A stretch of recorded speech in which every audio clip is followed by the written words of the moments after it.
শুভ বৃহস্পতিবার বন্ধুরা। বৃহস্পতিবারে প্রথমেই আমার কাজ থাকে পুজো দেওয়া। সেই জন্য আমি ঘুম থেকে উঠে স্নান ধান করে আগে পুজোটাই দিয়ে নিই। আমার স্নান হয়ে গেছে, আমি ঠাকুরের বাসনগুলো সুন্দর করে মেজে নিয়ে এসেছি। আর এই যে আমার ঠাকুরের অবস্থা, এবার আমি সুন্দর করে গোছাবো। তোমরা দেখতে থাকো ভিডিওটা। আমি গঙ্গা জল ছিটিয়ে নিচ্ছি, সারা বাড়ি দিয়ে উঠোন দিয়ে গঙ্গা জলটাকে সুন্দর করে ছিটিয়ে নিই, তাহলে শুদ্ধ হয়ে যায়। যতই ঘর মুছি গঙ্গা জলটা ছিটাই। এবারটা আমি আলপনা দেবো। আমার প্রত্যেক দৌড়ে তোমার হলো যে ফেব্রিকের আলপনা দেওয়া আছে, কিন্তু ওই দৌড়টাতে ফেব্রিকের আলপনা উঠে গেছে, সেজন্য ওখানে শুধু আলপনা দিই। আলপনা দেওয়া কমপ্লিট। এবার আমি গঙ্গা জলের ঢপটা বার করে নিলাম। এবার আমি জল এনে ঠাকুরগুলোকে সুন্দর করে স্নান করে নিচ্ছি। ভোলানাথকে, দুটো ভোলানাথ আছে আমার, ভোলানাথও বলা যায়, মহাদেবও বলা যায়। স্নান করে নিলাম আস্তে আস্তে, ঠাকুরগুলোকে মুছে টুচে গীতা পাঁচালি সমস্ত গুছিয়ে। আর আমি বৃহস্পতিবারে ঠাকুরের জায়গাটা পরিষ্কার করে নিই, কাঁচা বস্ত্র পেতে দিই। আমার তো সিংহাসন নেই, ইচ্ছা আছে সুন্দর সিংহাসন নেওয়ার, যখন হবে তখন হবে।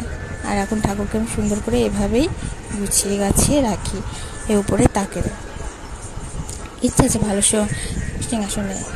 আস্তে আস্তে ঠাকুরগুলো গোছানো হয়ে গেল, সুন্দর করে পাতা হয়ে গেল। তারপরে যা করে সিঁদুরের ফোঁটা দেওয়া, যেখানে ঘট পাটে সেখানে নাকি ধান দিতে হয়, ধান দিচ্ছি, সমস্ত কিছু গুছিয়ে নিচ্ছি। এগুলো করতে টাইম লাগে। আর আমার পুজো দিতে টাইম লাগে বৃহস্পতিবারে প্রায় 2 ঘন্টা মতো পুজো দিতে টাইম লাগবেই। উপরের কাজ কমপ্লিট, গোছানো। এবার আমি ঠাকুরের ফল বানিয়ে নিচ্ছি। আমি আমও ঠাকুরকে দিয়েছে, আম ফল, কিন্তু ওটা পরে আনা হয়েছিল, সেটা তোমাদের সাথে শেয়ার করতে পারিনি। চন্দন পাটা সব ঘষে নিলাম, ফুল টুল সমস্ত কিছু গুছিয়ে গাছিয়ে নিচ্ছি তাড়াতাড়ি করে। কি তাড়াতাড়ি করে করছি দেখো, ভিডিওতে যত তাড়াতাড়ি দেখাচ্ছে তত তাড়াতাড়ি না, অনেক টাইম লাগে। গুছিয়ে লাস্টে ঘরটাকে গোছাবো, ফুটো ফাটা করে গুছাচ্ছি। ভাবলাম একটু তোমাদের সাথে ভিডিওটা শেয়ার করি। আগে খেয়াল ছিল না, যখন ঠাকুরের বাসন মাজলাম, স্নান করতে গেলাম, পরে হঠাৎ মনে পড়লো স্নান করে যে তোমাদের সাথে একটু ভিডিও শেয়ার করা যাক। তারপরে ভিডিও বানালাম সুন্দর করে। ঘরটাকে গুছিয়ে নিচ্ছি, ঠাকুরের ঘর, লক্ষ্মীর ঘর গোছানো টোছানো কমপ্লিট।